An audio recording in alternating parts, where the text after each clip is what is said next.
Sir, I've already asked you twice. I need to see your ticket again. This seat assignment doesn't match our system. It matches. It was scanned at the gate. It was scanned at the door. You're holding the same ticket that cleared 2 checkpoints. Our first-class system shows this seat assigned to a different booking class. I'm going to need you to move to economy while we sort this out. I'm not moving anywhere. That's a confirmed first-class ticket. Paid in full. Sir, if you won't cooperate, I have no choice but to void this ticket. You're not authorized to be in this cabin. You don't have the authority to void a confirmed ticket. That requires a captain's order or a ground operations directive. You know that. I know what I'm authorized to do. Then you should also know that what you're about to do has consequences you haven't considered. The only consequence is you sitting in the correct cabin. This ticket is void. You just tore a confirmed first-class boarding pass in front of 14 witnesses, under a cabin security camera, on an aircraft that I will own in exactly 13 hours and 42 minutes. I'd hold on to your half. You're going to need it. Some people confuse a uniform with power. They think the badge on their chest and the stripes on their sleeve give them the right to decide who sits where, who eats what, who belongs in which cabin at 37,000 feet.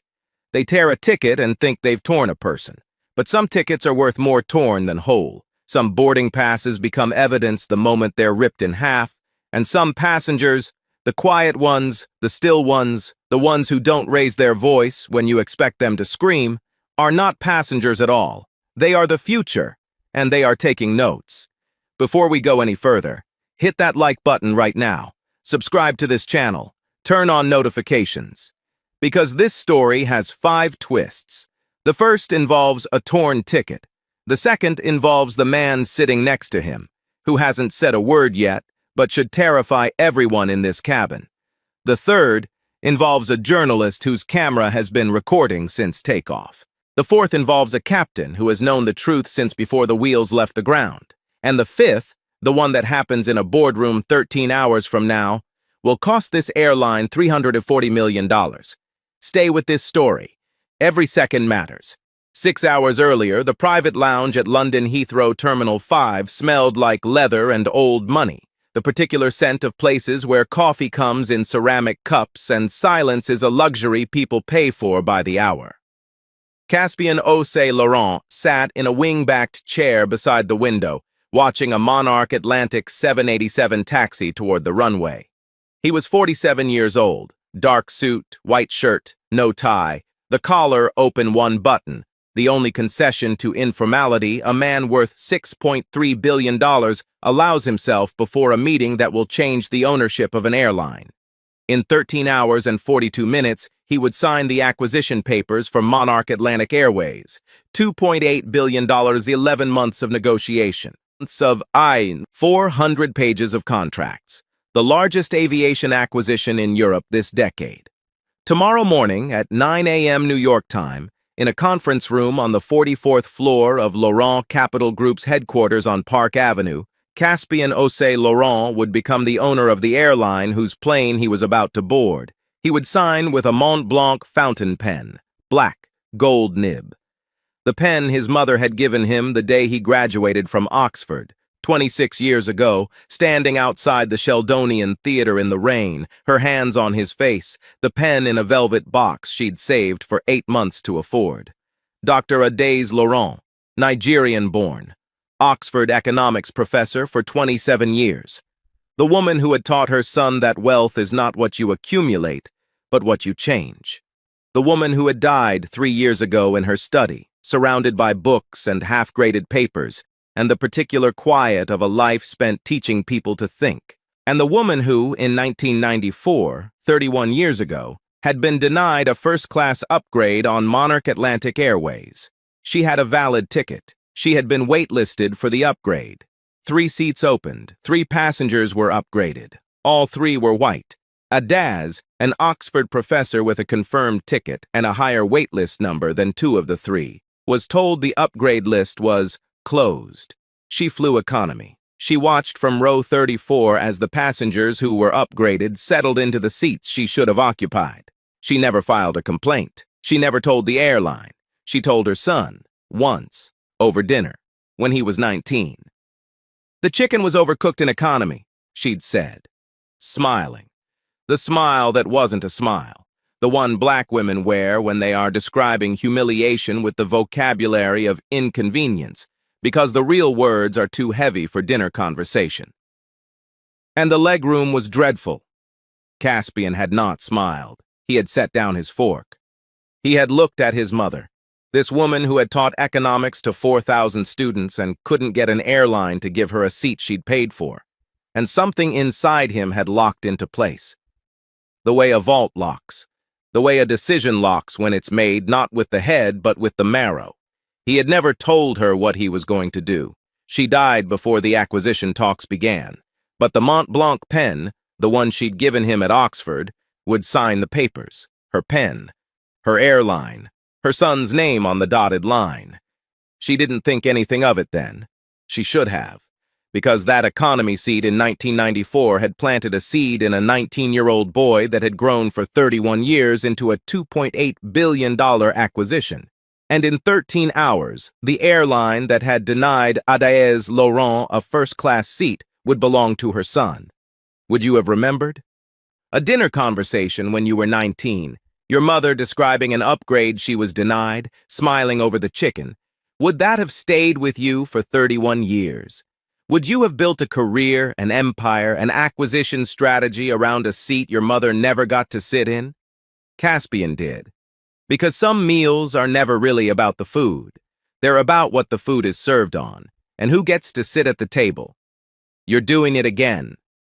The voice came from the chair opposite, low, dry, British, the voice of a man who had been rich long enough to find the performance of wealth exhausting. Aldrich Hargreaves, 71, silver hair, blue tie, always blue, always silk, always the same knot his father had taught him at Eton in 1968. Current majority shareholder and outgoing chairman of Monarch Atlantic Airways. Net worth, $1.4 billion. The man who had built the airline from a regional carrier into a transatlantic brand. The man who was selling it, tomorrow, to the man sitting across from him. They had been negotiating for 11 months, 47 meetings, 3 near collapses, 1 handshake in a Zurich hotel lobby at midnight that had saved the deal. They were not friends. They were not enemies. They were something rarer. 2 men who respected each other enough to be honest and strategic enough to be careful. Doing what? Caspian asked, staring at the aircraft like you're memorizing it. I am memorizing it. In 13 hours, that plane is mine. Not that one specifically. That's a 787. You're buying the company, not the individual airframes. Aldrich, I'm buying everything, including the airframes, including the routes, including the crew. He paused. Especially the crew. Aldrich set down his tea.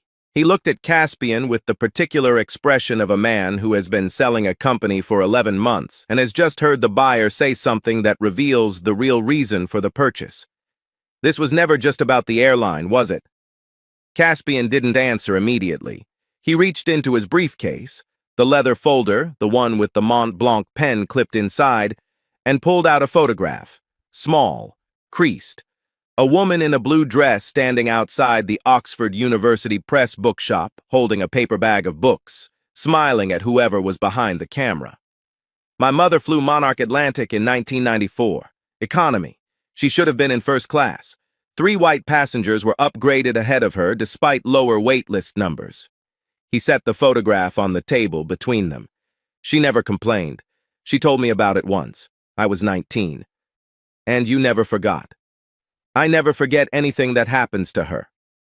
Aldrich looked at the photograph, at the woman in the blue dress, at the paper bag of books, at the smile that economists and students and 4,000 graduates remembered as brilliant and that her son remembered as the smile she wore when something was wrong and she had decided not to fight it. You're buying my airline because of an upgrade your mother didn't get in 1994. I'm buying your airline because it's a good investment. Caspian picked up the photograph, slid it back into the folder. But I'm going to fix it because of 1994. Aldrich nodded slowly. Then let's see what needs fixing, shall we? The plan was Aldrich's idea. Fly together, first class, under their real names. No VIP flags, no crew notification, no special treatment. Just two men in suits, seated side by side, experiencing the airline the way passengers experience it. "You need to see what you're buying," Aldrich had said. "The good and the rot. I won't hide the rot. That's not how I sell things." At the boarding gate, their passes were scanned without issue. The system cleared them. 2 confirmed first-class passengers. Seat 2A, Osei Laurent, C. Seat 2B, Hargreaves, A. The names were on the manifest. The names were in the system. The names were right there. Nobody read them. The Mont Blanc pen in Caspian's folders, the one that would sign a $2.8 billion deal in 13 hours, caught the light as he walked down the jet bridge.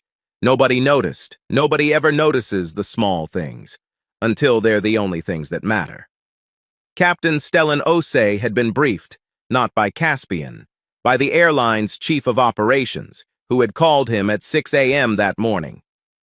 "The incoming owner will be on your flight. Seat 2A. Do not inform the crew. Do not announce. He is observing. Let the flight run normally." Stellan had understood.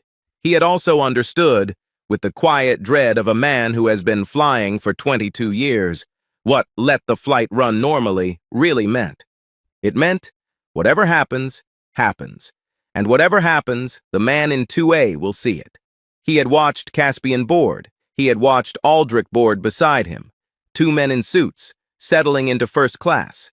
The man who was buying the airline and the man who was selling it, sitting shoulder to shoulder, and not a single member of his cabin crew had any idea. Stellan had returned to the cockpit. He had closed the door, and he had spent the next 47 minutes hoping, praying, that his crew would do their jobs properly. They wouldn't. Feet. The seatbelt sign turned off at 37,000 feet. The first-class cabin settled into its rhythm, the clink of crystal, the rustle of linen napkins being unfolded, the soft hydraulic sigh of seats reclining by degrees. 12 seats, 12 passengers, 1 cabin, 2 of them worth a combined $7.7 billion nobody knew. Colette Renaud-Voss emerged from the forward galley with the champagne cart. 33 years old, 7 years with Monarch Atlantic. Red uniform pressed to geometric precision. The hat, the small tilted pillbox with the gold Monarch crest, sat on her head at the exact angle prescribed in the grooming manual, not 1 degree off. She had measured it that morning with a compact mirror and a ruler she kept in her crew bag. The gold brooch on her lapel, a small set of wings she'd bought at a duty-free shop in Dubai but told colleagues was a gift from a regular in first class, caught the cabin light as she pushed the cart forward. Row by row, passenger by passenger. Same smile for some, different smile for others, no smile for one. Row 1, a white couple in matching cashmere. "Champagne? We have a lovely Krug today." Poured generously. 2 glasses, linen napkins, warm nuts in a ceramic dish. Row 2. She stopped. Her eyes moved left to right. Seat 2B. Aldrich Hargreaves. Silver hair, blue tie, gold signet ring. The scan took 1 second. The result, first class. Obviously. She poured the champagne before he asked. "Sir, the Krug. And may I bring you the menu? Tonight we have a pan-seared duck breast with a blackberry reduction, or a herb-crusted fillet of sole." "The duck, please," Aldrich said. He didn't look up. He was reading the Financial Times, the performance of wealth, the camouflage of belonging. He had been doing it for 47 years.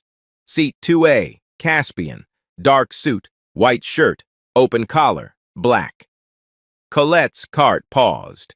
The pause lasted 1.4 seconds, not long enough for most people to notice, long enough for Caspian to clock it.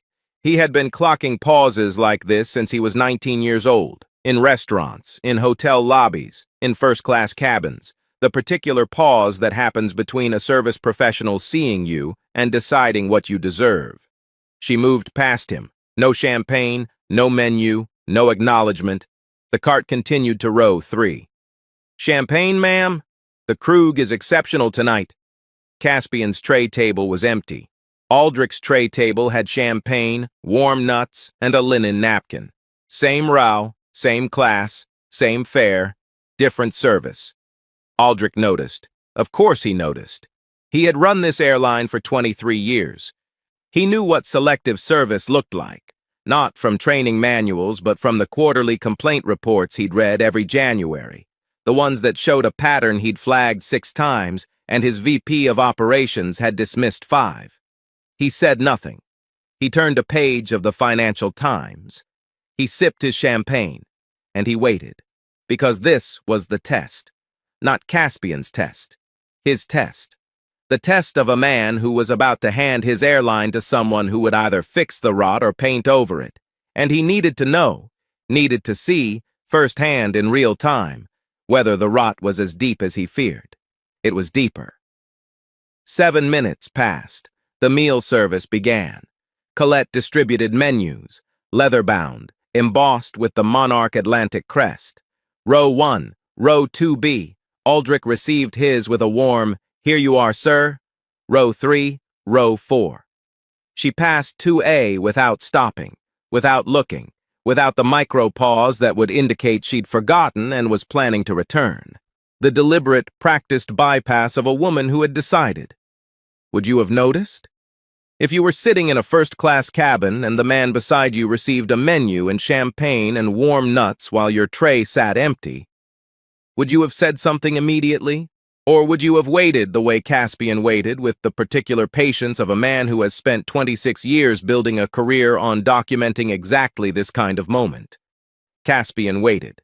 He didn't press the call button. He didn't flag another crew member. He sat with his hands on the armrests, still composed, the Mont Blanc pen in his breast pocket and his mother's photograph in the folder at his feet, and he let the evidence accumulate. His phone was in his jacket pocket, recording, not video, audio, a voice memo app running since the moment Colette had passed him the first time.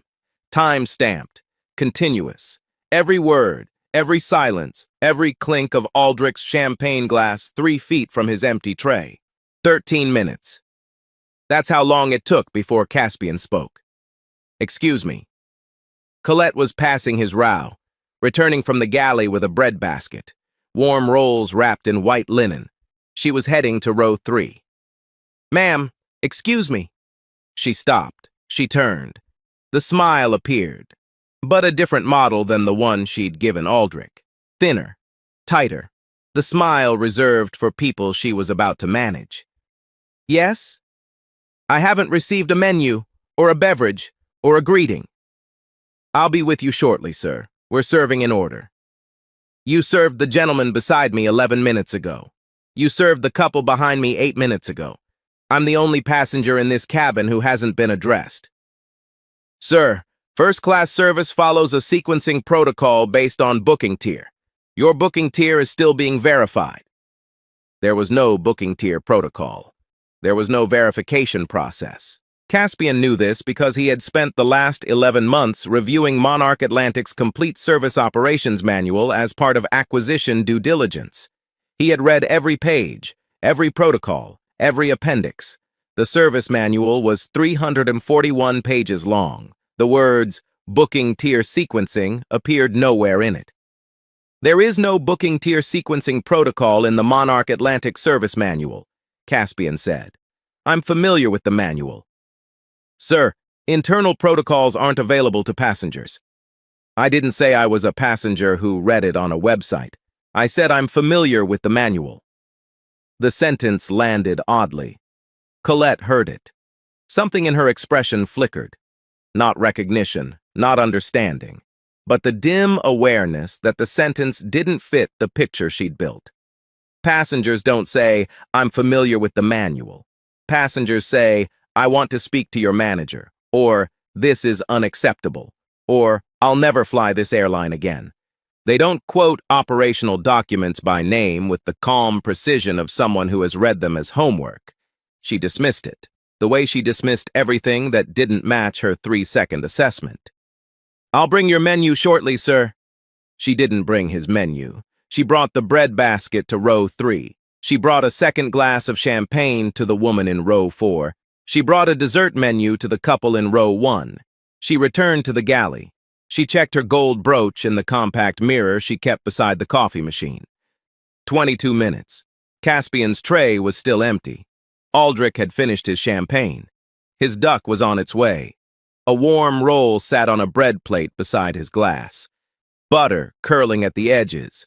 The kind of butter that comes in ceramic dishes on flights that cost $9,400 one way. He looked at Caspian's empty tray. He looked at his own full one. He set down the Financial Times. "You're not going to say anything else, are you?" "No. You're going to let this continue. I'm going to let her be exactly who she is. I don't need her to change. I need her on the record." Aldrich was quiet for a moment. He picked up his champagne glass, empty now, the crystal catching the cabin light. "My crew is doing this, on my airline, in my cabin." "Not your cabin for much longer." "No, not for much longer." Aldrich looked at the galley curtain, behind which Colette was reapplying lipstick in a compact mirror. "What are you going to do with the footage?" "Not footage, audio. Time-stamped. 22 minutes of selective service denial documented on a continuous recording. That goes in the due diligence file. Tomorrow morning when we sit down to sign, I'm going to add a clause." "What clause?" "Crew accountability provisions. A complete restructuring of the complaint handling system. Mandatory bias training. An independent passenger advocacy division. And a price adjustment." "How much?" $340 million. Aldrich's champagne glass stopped halfway to the table. His hand held it there, suspended, the way a number like $340 million suspends a conversation. "You're going to reduce the acquisition price by $340 million because of a menu and a glass of champagne. I'm going to reduce the acquisition price by $340 million because of 23 years of rot that your quarterly reports flagged 6 times and your VP of operations dismissed 5 times. This," Caspian gestured at his empty tray, "is not an isolated incident. This is a system. And systems have a cost." Aldrich set the glass down. He removed the gold signet ring from his right hand, the ring with the Monarch Atlantic crest, the ring he'd worn for 23 years. He set it on the tray table beside his bread plate. Tomorrow he would remove it permanently. Tonight he was just practicing. "You're right," he said. "It's a system, and I let it grow." From behind them, row 3, window seat, Theodora Marchetti had set down her reading glasses. 64 years old, retired airline executive. 19 years as VP of operations at a competitor. She recognized what she was watching the way a retired doctor recognizes a fracture. Instantly, instinctively, with the specific discomfort of someone who knows exactly how much damage is being done and exactly how long the recovery will take. She had been watching for 11 minutes. The empty tray, the bypass, the champagne disparity, the bread basket that went everywhere except 2A. She wasn't ready to speak yet, but her reading glasses were off. Her jaw was set, and the briefcase at her feet, which still had her old airline's operations manual in the side pocket because she had never fully unpacked from her career, was about to become relevant. In row 4, Margot Delacroix, 44, French businesswoman, silk scarf, laptop untouched for 12 minutes, was watching too. Her mouth had opened once. It had closed. The particular paralysis of a woman who sees something wrong and calculates the cost of speaking versus the cost of silence and chooses silence because silence is free. It isn't. But she hadn't learned that yet. And behind the galley curtain, Dagny Ellsworth Crane, 36, blonde, financial journalist for the Atlantic Business Review, was sitting in seat 5A with her phone propped against the seatback screen.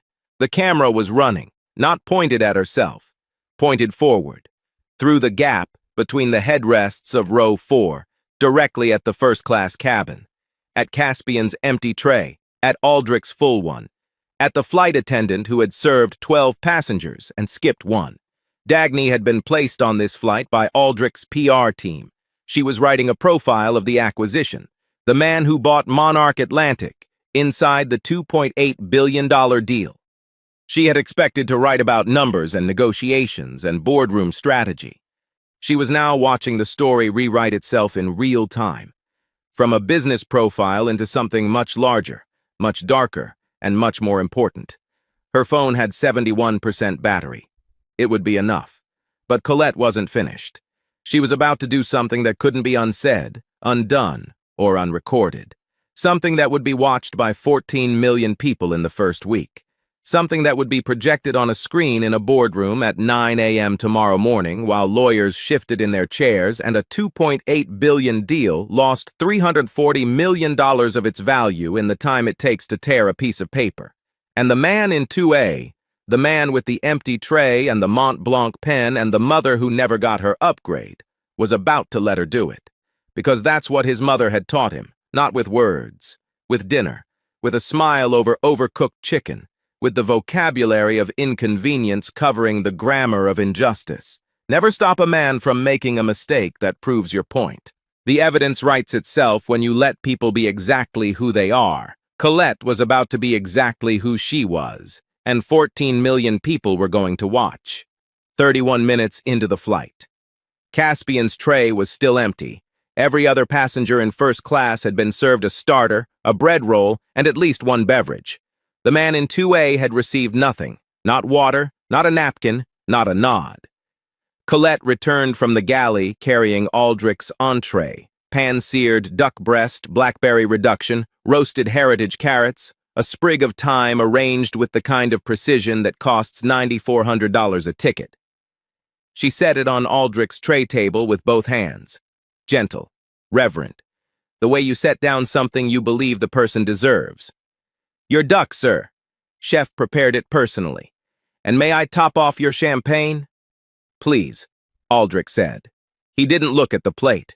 He was looking at Caspian's tray, the empty one, 3 feet away. Colette poured the champagne. She turned to leave. Ma'am, Caspian's voice, low, level. The voice of a man who has been patient for 31 minutes and has decided that 31 minutes is enough data. Colette stopped. She turned. The smile, thinner now, stretched past its design capacity. Sir, as I mentioned, your booking is still, I'd like to see the purser. The purser is busy with, I'd like to see the purser. Now. The word now changed the temperature, not because it was loud, because it was quiet. The kind of quiet that doesn't request, it informs. Every passenger in the first 4 rows heard it. The couple in row 1 set down their forks. Theodora Marchetti in row 3 leaned forward. Margot Delacroix in row 4 closed her laptop. Colette's hand went to her gold brooch. She touched it. The way she touched it when she needed to feel the metal, the status, the armor. I'll get him. She walked to the galley. She pushed through the curtain. She didn't get the purser. She got the purser's attention, which was different. She spoke to him from across the galley while checking her brooch in the compact mirror. Preston, the passenger in 2A is getting difficult. Preston Whitmore Vance, 52, head purser, 14 years with Monarch Atlantic, the kind of man whose resting expression is a verdict, looked up from the service schedule he was reviewing. Tall, thin, permanent crease between his eyebrows that deepened when he was about to enjoy someone else's discomfort. Difficult how? Corporate booking. Unverified channel. He's demanding service before his tier is confirmed. Has he shown documentation? He showed a boarding pass, scanned at the gate. Then what's the issue? The issue is that I don't recognize the booking code, and he's in a $9,400 seat dressed like he borrowed the jacket. Preston set down the schedule. He straightened his tie. He pushed through the curtain into first class. He walked to row 2. He looked at Caspian, the dark suit, the open collar, the empty tray table. He looked at Aldrich, the blue tie, the duck, the champagne. He made the same 3-second scan Colette had made, the same calculation, the same result. Sir, I understand there's a concern about your booking. There's no concern about my booking, Caspian said. My booking is confirmed. What there is a concern about your crew's service. I've been in this seat for 31 minutes. I haven't received a menu, a beverage, a greeting, or an explanation. Every other passenger in this cabin has been served. I am the only exception. Sir, the crew has made a determination about your booking tier. There is no booking tier determination in the Monarch Atlantic Service Manual. There is no verification protocol for confirmed passengers. Your crew has invented a policy to justify withholding service from one passenger. I'd like to understand why. Preston's crease deepened.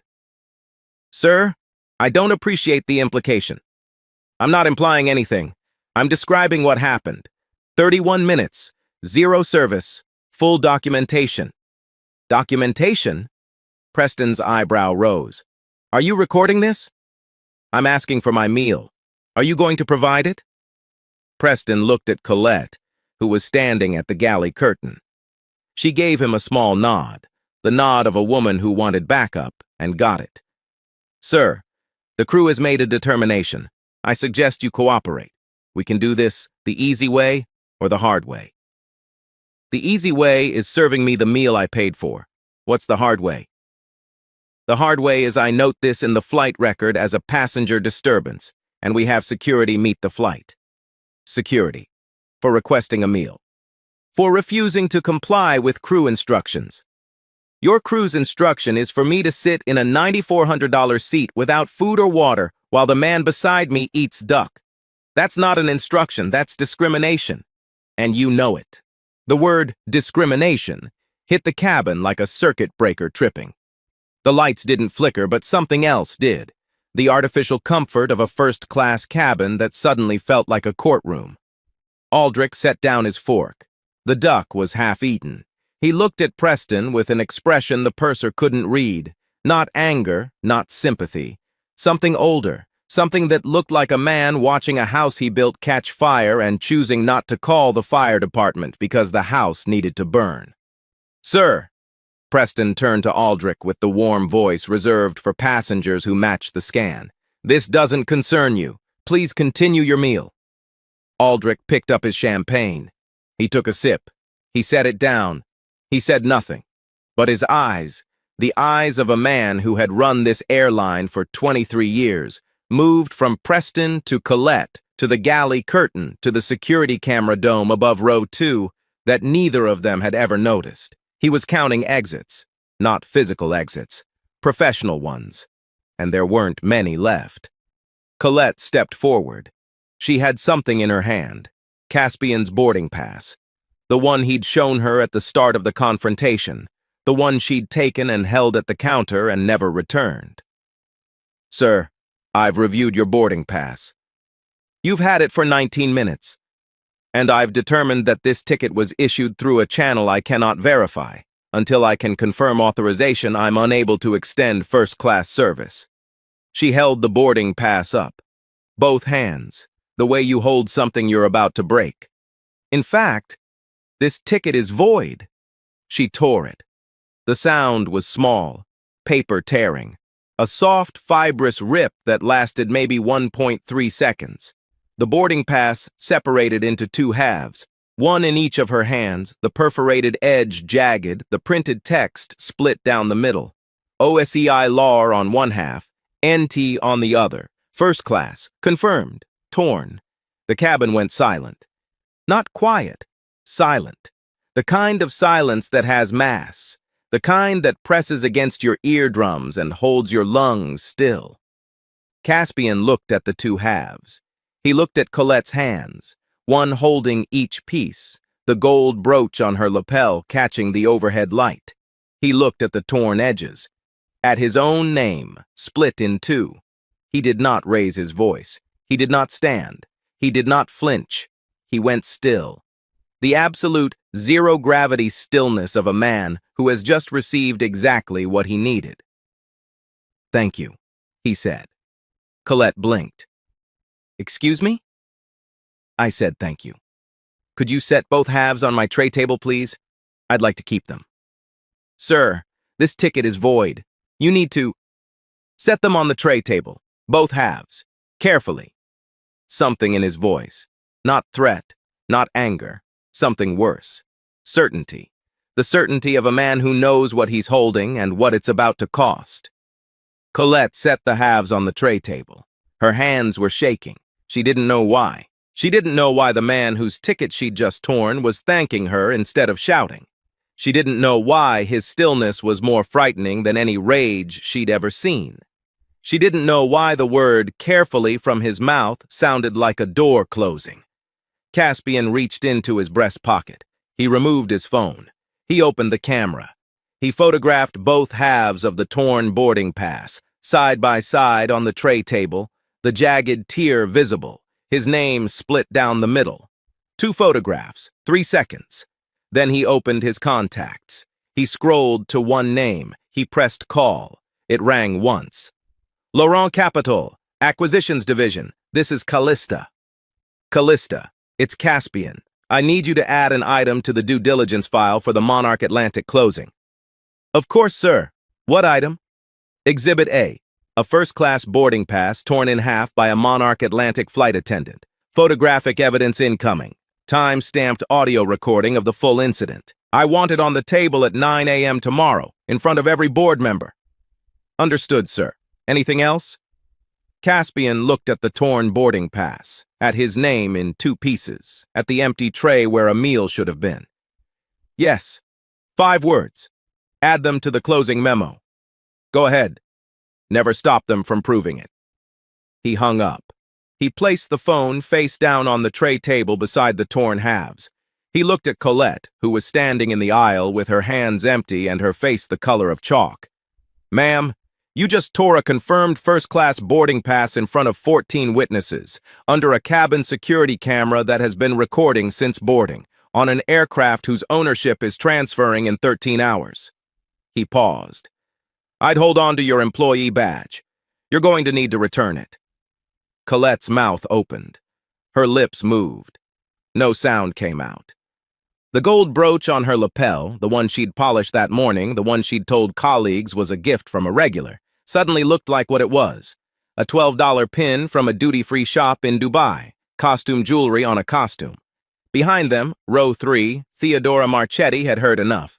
64 years old, 19 years as VP of Operations. She knew what a torn boarding pass meant legally. She knew what a cabin security camera meant evidentiarily. And she knew, with the particular certainty of a woman who had fired crew members for less, that the woman in the red uniform had just ended her own career in 1.3 seconds of tearing paper. She stood up. I witnessed that. All of it. And I want that on the record. Behind Theodora, row 5, Dagny Ellsworth Crane lowered her phone. She had captured the tear, frame by frame, the hands, the paper, the jagged edge, the man's face, still, calm, the face of a man who had just been handed a weapon disguised as an insult. She had 67% battery, she had 14 minutes of footage, and she had the opening paragraph of an article that would be read by 14 million people. And in the cockpit, behind a pressurized door, behind a panel of instruments, behind 22 years of command authority, Captain Stellan Osei had heard the commotion through the galley intercom. He had heard the tear. He had heard the silence that followed. He unbuckled his harness. He put on his hat. He opened the cockpit door. Because the man he'd been briefed about, the man in 2A, the incoming owner, the man whose name was on the manifest in capital letters, had just had his boarding pass torn in half by the crew of the airline he was about to purchase. And Captain Stellan Osei, who had been told to let the flight run normally, realized that there was nothing normal about what was happening in his cabin. Nothing at all. Captain Stellan Osei pushed through the galley curtain and stopped. He saw it in frames. The way accident investigators see wreckage, not all at once, but piece by piece, each detail worse than the one before. The torn boarding pass on the tray table, 2 halves, jagged edge, a man's name split down the middle. The flight attendant standing in the aisle, red uniform, gold brooch, hands empty, face white. The purser beside her, arms crossed, crease between his eyebrows, the posture of a man who had backed the wrong side and was beginning to feel the ground shift. The empty tray at 2A, the full meal at 2B, duck, champagne, bread, butter, a linen napkin folded into a crown. And the man in 2A, still, hands on the armrests. Phone face down on the tray beside the torn halves of his boarding pass. Looking at the captain the way a man looks at the last person to enter a room where every fact has already been established. Stellan knew that face, not personally, from the briefing. From the photograph the chief of operations had shown him at 6 a.m., a corporate headshot, professional lighting, the face of the man who would own this airline in 13 hours.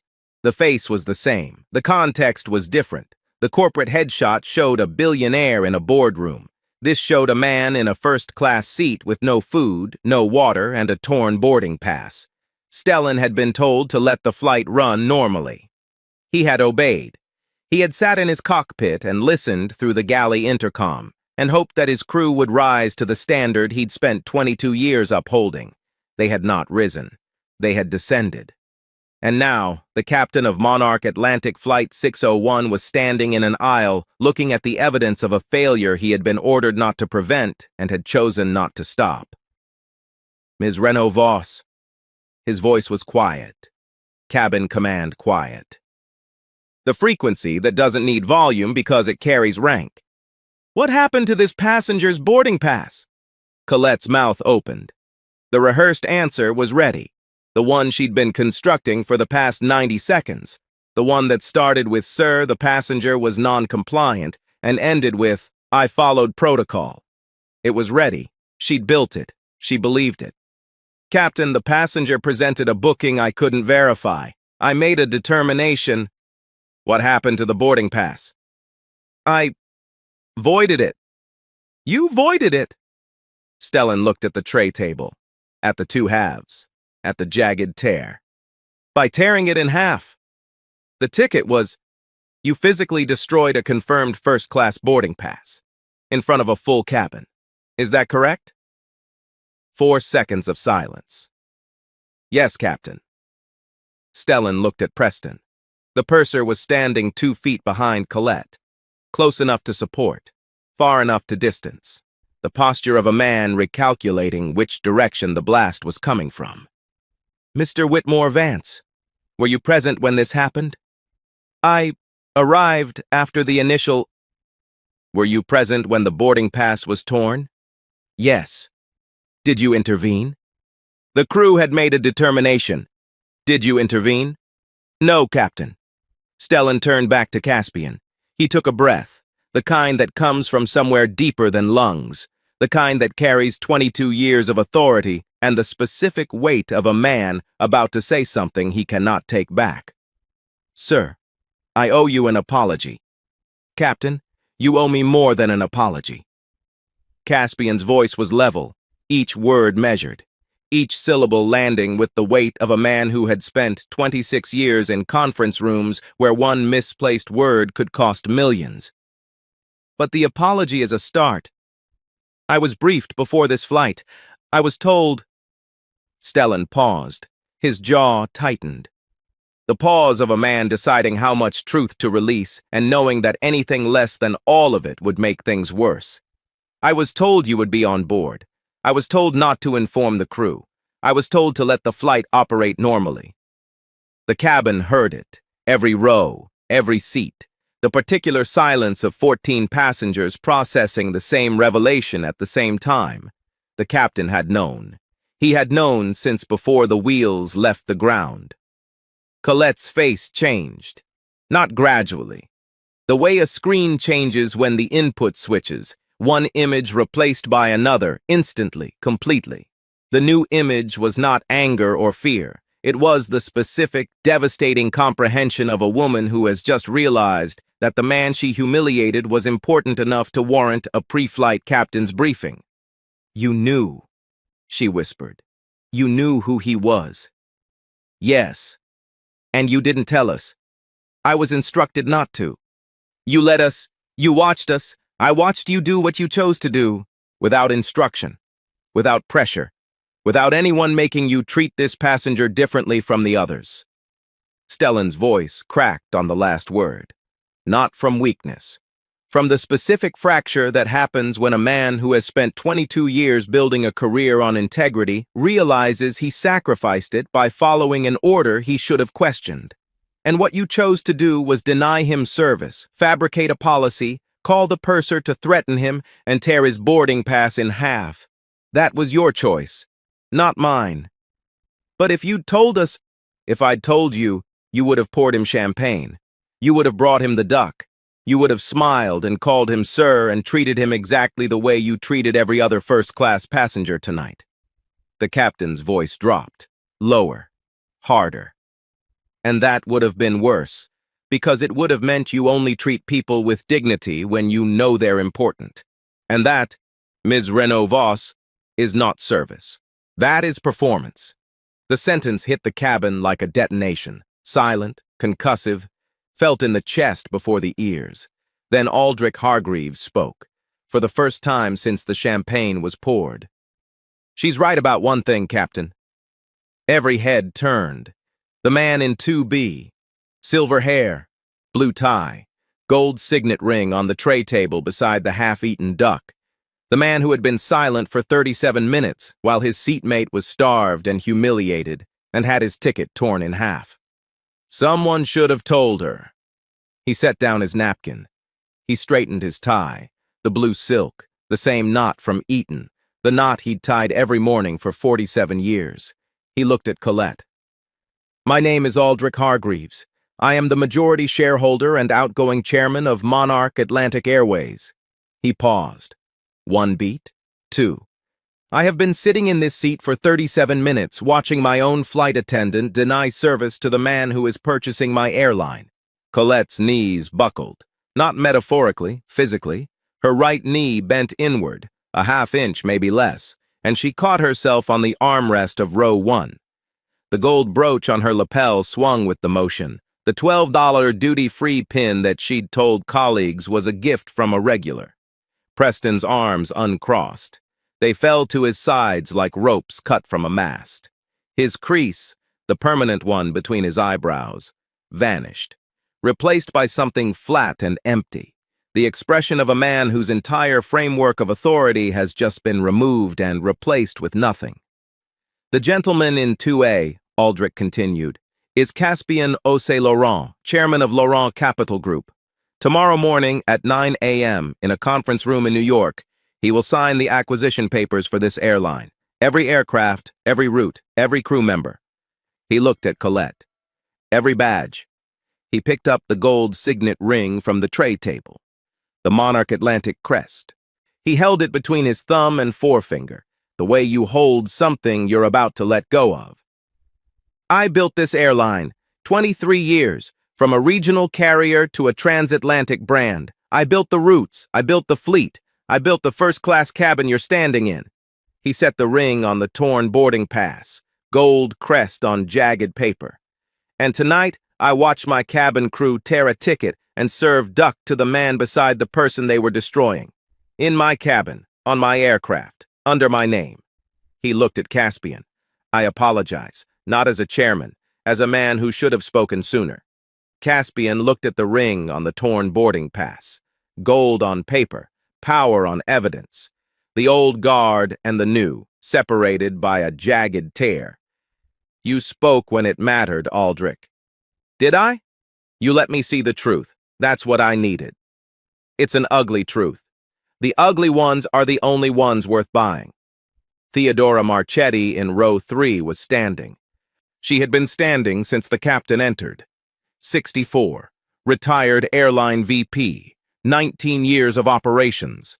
She had watched the entire sequence, the denial, the tear, the captain's admission, the chairman's reveal, with the expression of a woman who had spent 2 decades managing exactly this kind of crisis and was now watching it unfold from the other side of the aisle. Excuse me? Her voice was steady. The voice of a woman who had fired people for less and had never once enjoyed it. My name is Theodora Marchetti. I served as Vice President of Operations at Continental European Airways for 19 years. I am a retired airline executive with direct experience in crew conduct, passenger service, and regulatory compliance. She looked at Colette, then at Preston. What I have witnessed in this cabin constitutes physical destruction of a confirmed passenger document, a violation of IATA Passenger Service Conference Resolution 724. Fabrication of a service protocol, a violation of your own airline service manual, Section 3, Paragraph 7. Discriminatory service denial, a violation of EU Regulation 261/2004 and the UK Equality Act 2010. And filing a false assessment of passenger conduct to a purser, a violation of internal crew communication standards. She held up 4 fingers, 1 for each count. I will be providing a full written statement upon landing, and I would like that noted. Noted, Captain Stellan said.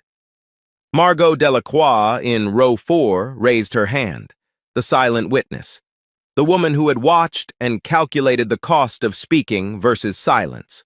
The cost of silence had just become incalculable.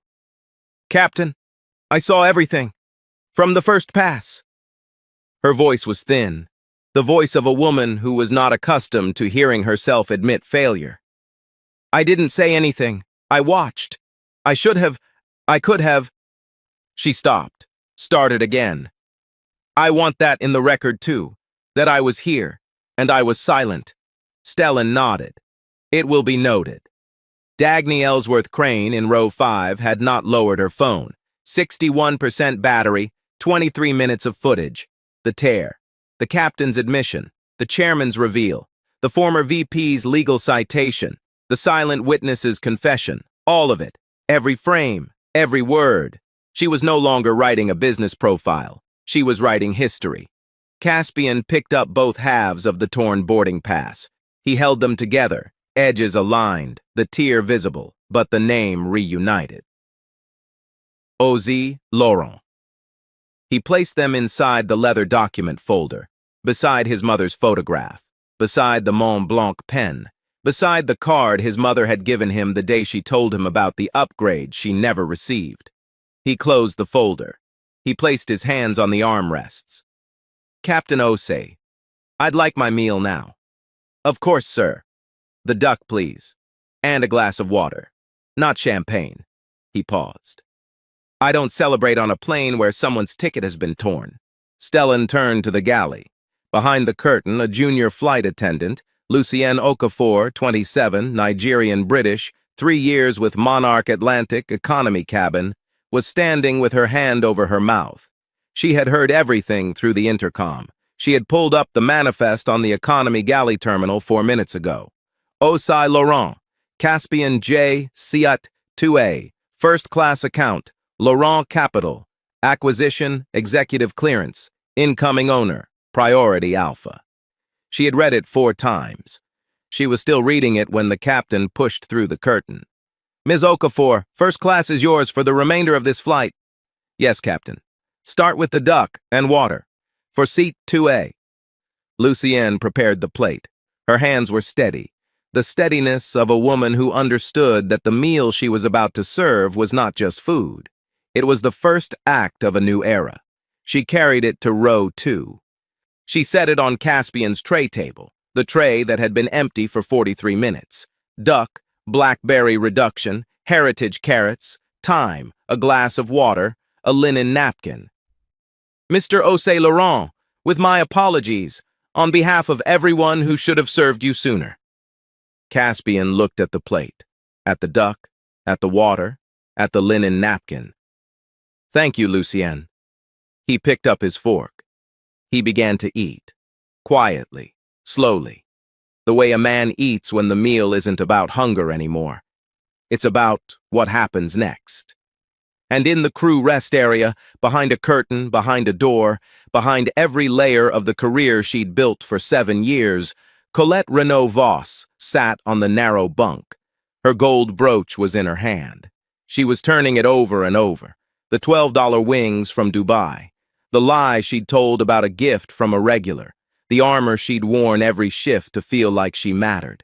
She looked at the brooch. She looked at her reflection in its polished surface, distorted, tiny. The face of a woman who had torn a billionaire's ticket and served duck to the man sitting next to him and told herself she was protecting the cabin. She set the brooch on the bunk beside her. She did not pin it back on. The torn ticket would cost the airline $340 million, but it had already cost Colette everything she had.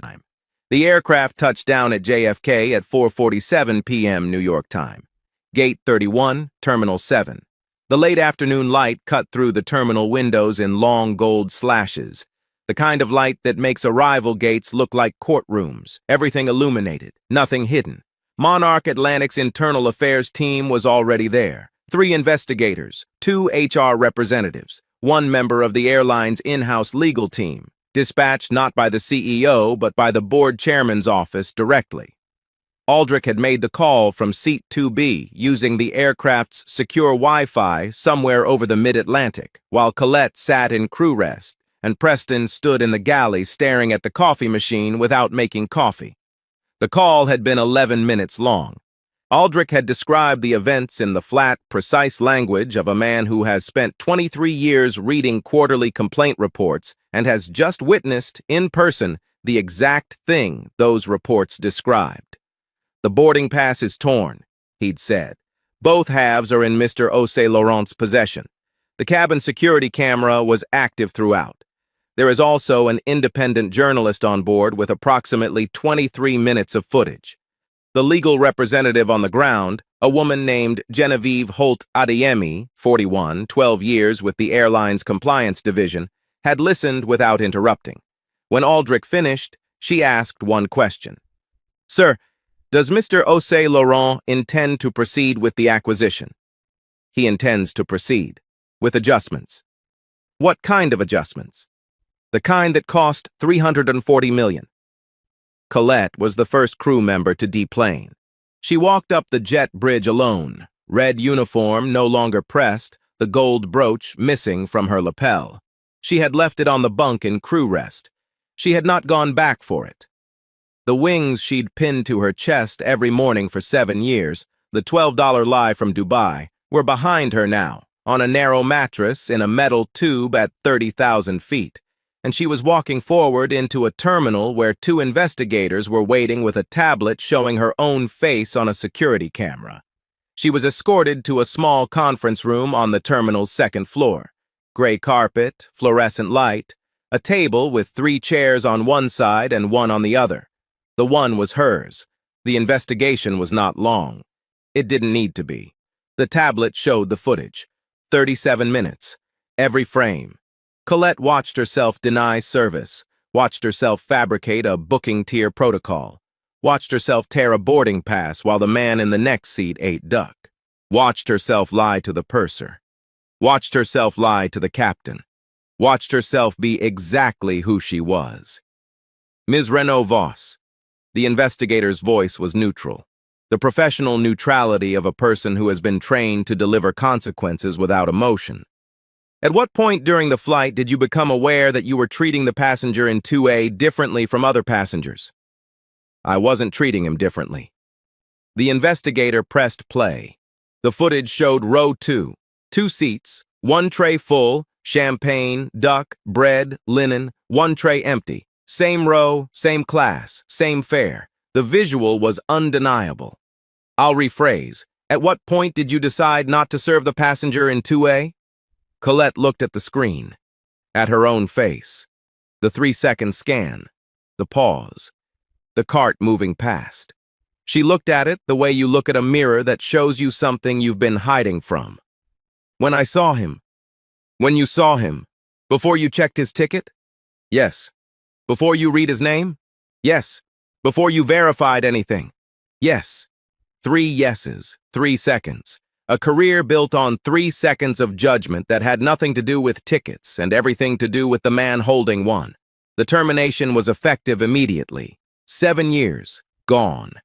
The letter was 4 pages. It cited destruction of a confirmed passenger document, fabrication of service protocols, discriminatory service denial, false reporting to the head purser, false reporting to the captain, and a 7-year complaint history. 14 complaints, spanning 5 years, each describing the same pattern of selective service. Each filed, each acknowledged, each closed without investigation. 14 complaints, 5 years, 0 action. The numbers that measured how long a system could swallow its own evidence and call it procedure. Her cabin crew certification was referred to the UK Civil Aviation Authority for revocation proceedings. She was barred from employment with Monarch Atlantic and all 28 partner carriers in the Atlantic Alliance network. She cleaned out her locker at the Heathrow crew facility 2 days later. The spare uniform, the compact mirror, the ruler she used to measure her hat angle.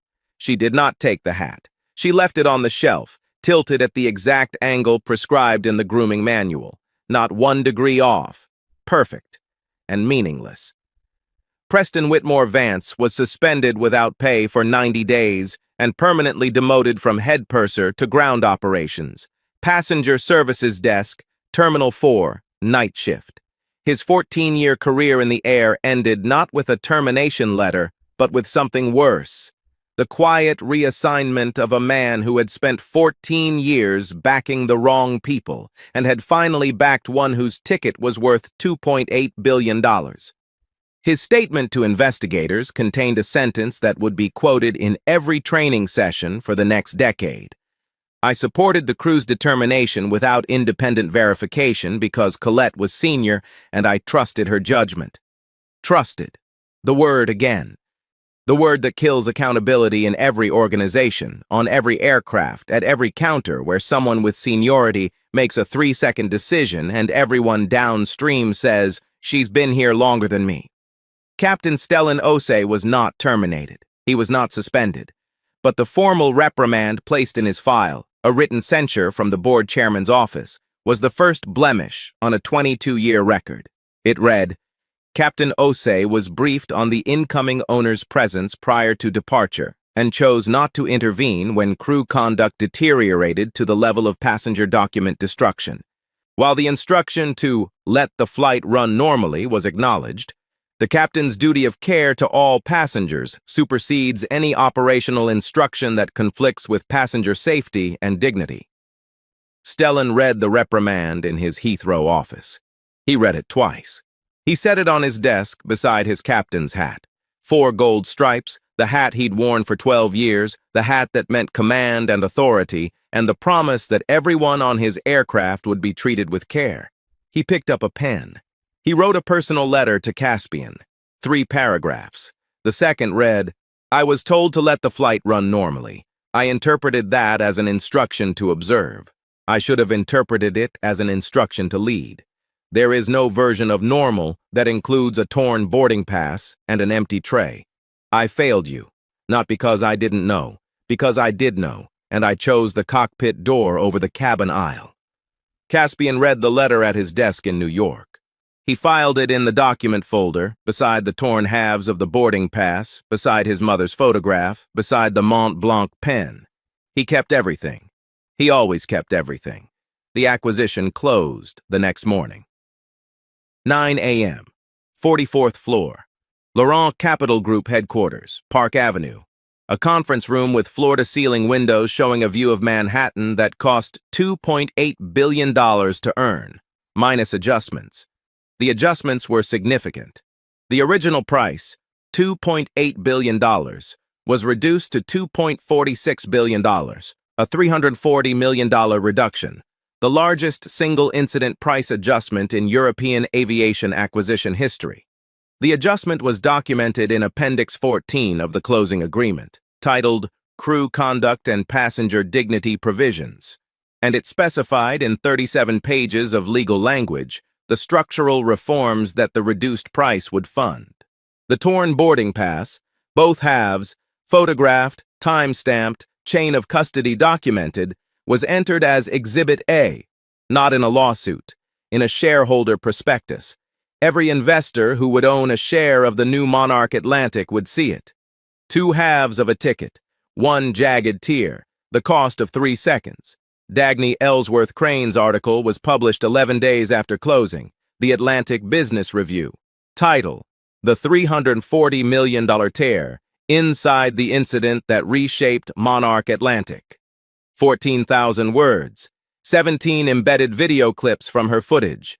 The opening paragraph described the tier, the sound of paper, the 1.3 seconds, the 2 halves on the tray table, the man who said thank you when his ticket was destroyed. The article was read by 14 million people in its first month. It was translated into 9 languages. It was cited in a parliamentary inquiry on airline discrimination. It was taught in 3 business schools as a case study in The Hidden Cost of Bias. Margot Delacroix, the silent witness in row 4, was not named in the article, but she recognized herself in the description. A woman in row 4 who watched the entire incident without speaking. Her laptop was open. Her mouth was closed. She later told investigators she had calculated the cost of speaking versus staying silent. She chose silence. The cost, it turned out, was immeasurable. Margot read the article in her apartment in Paris. She closed her laptop. She sat in the dark for a long time. The cost of silence. She had calculated it wrong. She had calculated it in comfort. The real currency was conscience, and she was bankrupt. Theodora Marchetti's written statement, 4 pages, single-spaced, each violation cited by regulation number, was submitted to both the UK Civil Aviation Authority and the European Union Aviation Safety Agency. It triggered parallel regulatory reviews of Monarch Atlantic's crew training program, the first such dual review in the airline's history. Her statement's final paragraph read, "In 19 years as an airline executive, I fired 11 crew members for conduct less severe than what I witnessed on Flight 601. The difference between those 11 incidents and this one is simple. In those cases, the system caught the failure. In this case, the system was the failure." But this story doesn't end at a conference table. It ends with a fountain pen, and a photograph, and a man who waited 31 years to sit in a seat his mother never got. Minutes. The signing took 11 minutes. 44th floor, Laurent Capital Group, Park Avenue. The conference room had windows on 3 sides. Manhattan spread out below like a circuit board. Every building a connection, every street a current. The city humming with the particular energy of a Tuesday morning where $2.46 billion was about to change hands. 14 people sat around the table, lawyers on both sides, 7 for Laurent Capital, 4 for the Hargreaves Family Trust, 3 independent counsel representing minority shareholders, legal pads, water glasses. The 400-page acquisition agreement stacked in 3 identical copies at the center of the table, each one flagged with colored tabs marking the signature lines. Caspian sat at the head. Dark suit, white shirt, no tie. The leather document folder on the table in front of him. Open, the contents visible to anyone who looked. His mother's photograph. The torn boarding pass, both halves, edges aligned, held together with a single strip of archival tape. And the Mont Blanc pen. Black, gold nib. The velvet box his mother had saved 8 months to afford, tucked beneath the folder's inner flap. Aldrich sat across from him. Blue tie, the last time he'd wear it to a Monarch Atlantic signing. The gold signet ring was back on his finger. He would remove it in 11 minutes. He would not put it on again. The lawyers did what lawyers do. They read clauses aloud. They pointed to signature lines. They initialed margins. They performed the ritual of transfer that turns ownership from one name to another. 400 pages, 3 copies, 11 minutes. When the last page was reached, the final signature line, the one that made it real, the one that transferred Monarch Atlantic Airways from Aldrich Hargreaves to Caspian Osei Laurent, Caspian paused. He didn't pick up the pen immediately. He reached into the document folder. He removed the photograph of his mother. He set it on the table beside the signature line. Dr. Adès Laurent, blue dress, paper bag of books, standing outside the Oxford University Press bookshop, smiling at whoever was behind the camera. Caspian. Aldrich's voice from across the table. Quiet. The quietest he'd been in 11 months of negotiation. "Are you all right?" "I'm fine." Caspian looked at the photograph, at his mother's face, at the smile she'd worn when she told him about the upgrade she never received. The smile that covered humiliation with the vocabulary of inconvenience because the real words were too heavy for dinner. "I just need her here for this." He picked up the Mont Blanc pen. He uncapped it. The gold nib caught the light. 26 years of signatures, every deal, every contract, every document that had built a $6.3 billion empire signed with the pen a Nigerian economics professor had saved 8 months to buy for her son. He signed 3 copies. His name, Caspian A. Osei Laurent. In black ink on white paper, the handwriting steady, the letters precise, the signature of a man who had waited 31 years for this moment and was not going to rush it. Aldrich signed beneath him. The blue tie, the gold ring, the last signature of the outgoing chairman. When his pen left the paper on the 3rd copy, he set it down. He looked at his right hand. He removed the signet ring, the Monarch Atlantic crest, the ring he'd worn for 23 years. He placed it on the table, between the copies, beside the photograph of a daze. "It's yours now," Aldrich said. "All of it, the good and the rot." "I know." Caspian looked at the ring, at the crest, at the airline that had denied his mother an upgrade in 1994 and had torn his boarding pass in 2025. "The rot is why I'm here." "And the good?" "The good is Lucien Okafor serving me duck at 43 minutes and apologizing for everyone who didn't. The good is a captain who wrote me a letter admitting he chose the cockpit door over the cabin aisle. The good is a 27-year-old flight attendant who said, 'with my apologies,' and meant every syllable." He paused. "The good exists, Aldrich. It's just been buried under 14 complaints in a compact mirror." The room was quiet. 14 people. Water glasses, legal pads, the particular silence of a moment that everyone present knows they will describe to someone later, in a kitchen or a bar or a bedroom, when someone asks, "What was it like?"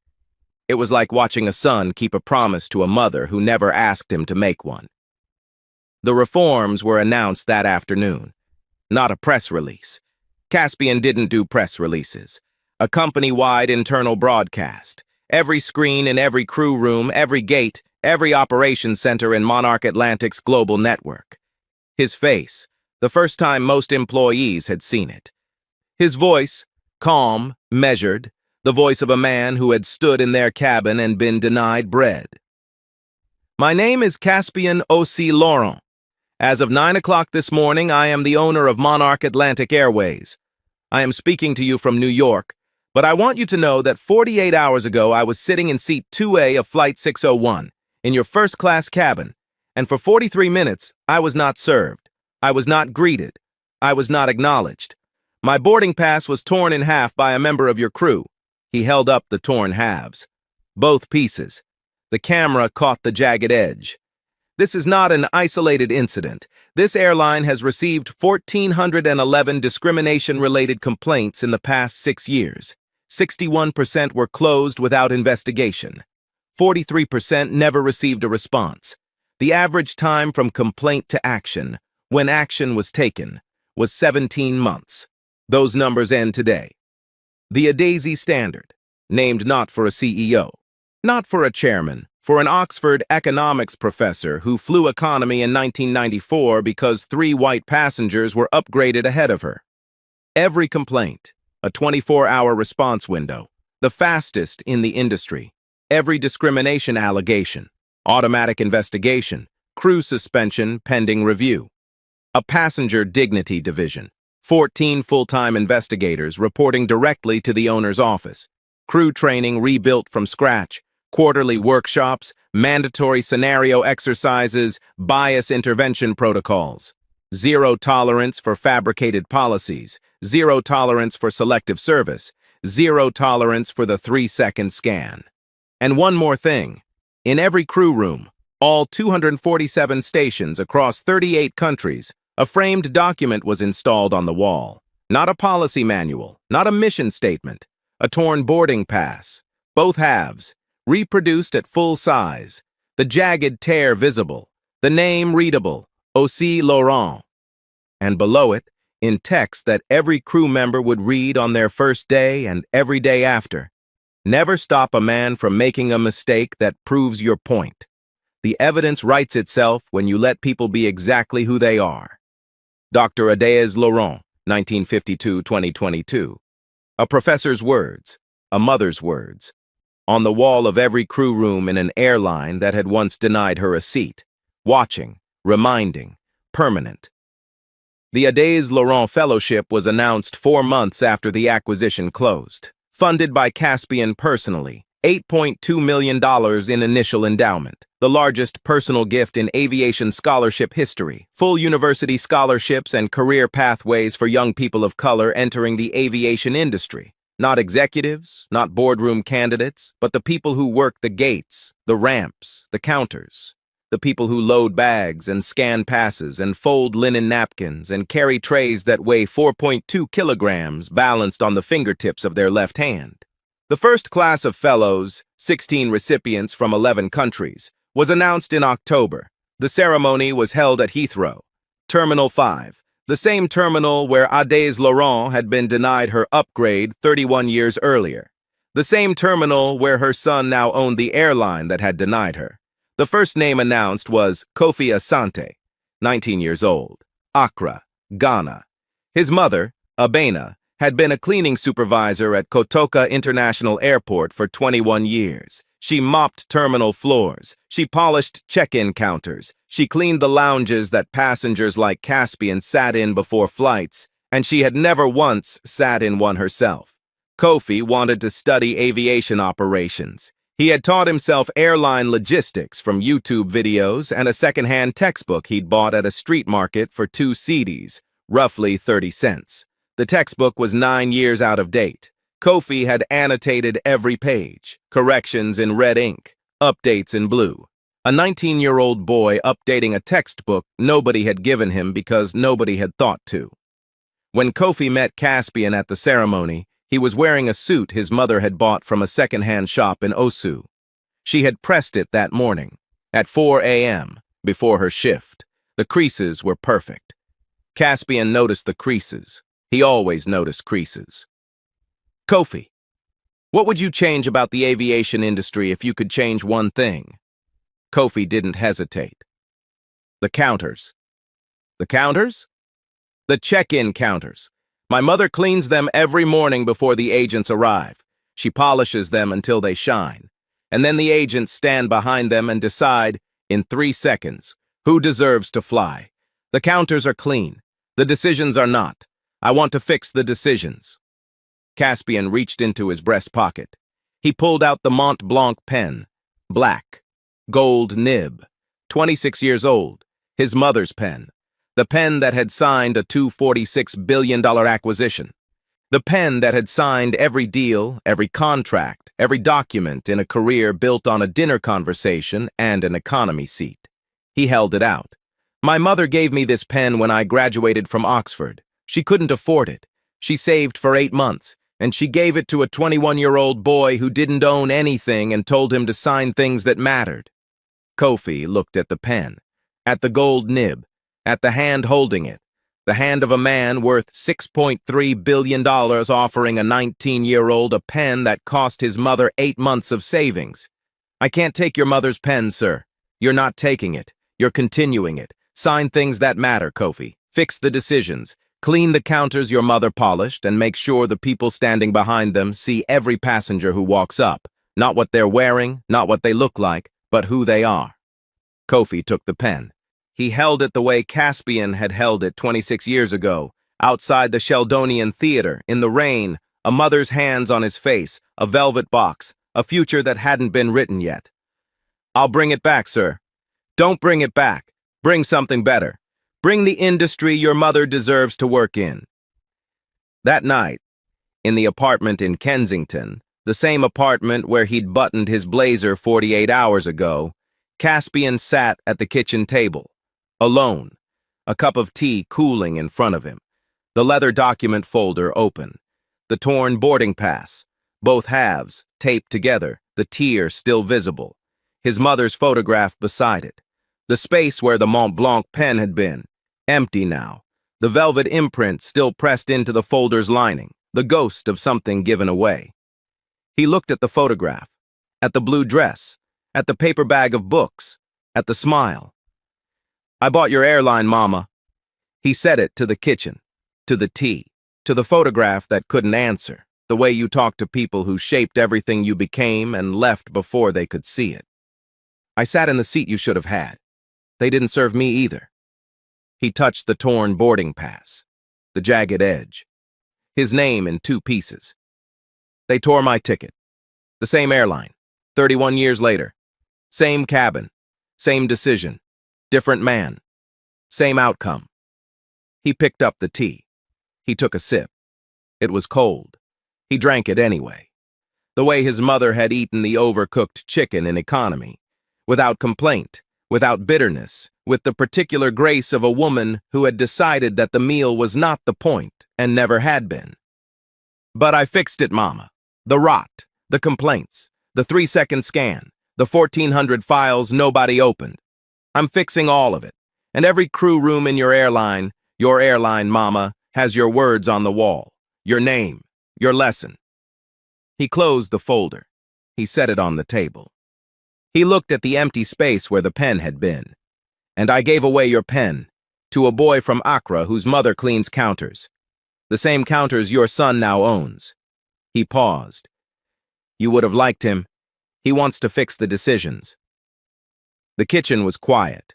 The tea was cold. The photograph was still.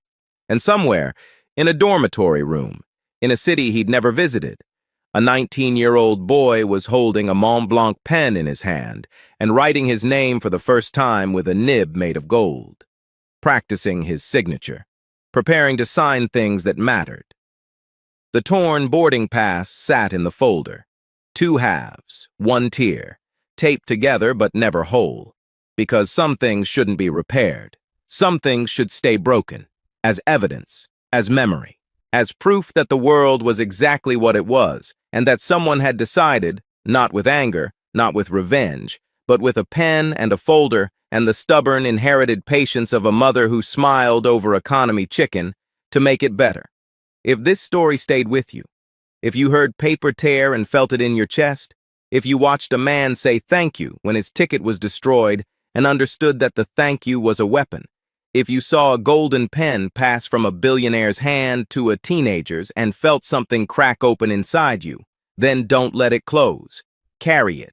The next time you see someone denied a menu while the person beside them eats, the next time you hear a policy that doesn't exist cited by someone who invented it 3 seconds ago, the next time a uniform makes a decision that a document contradicts, don't calculate the cost of speaking. Speak. Be Theodora with her 4-count citation. Be Lucienne with her apology that meant everything. Be Dagny with her camera and her conscience. And if someone in your life, your mother, your father, the person who polished the counter you stand behind, never got the seat they deserved, then build something in their name. Put their words on a wall. Give away their pen. Because every revolution in this world starts the same way. Not with a shout, with a tear. A small, quiet tear. Paper splitting down the middle, a name in 2 halves, and one person, patient, still, evidence in hand, who decides that the torn piece is worth more than the whole one ever was.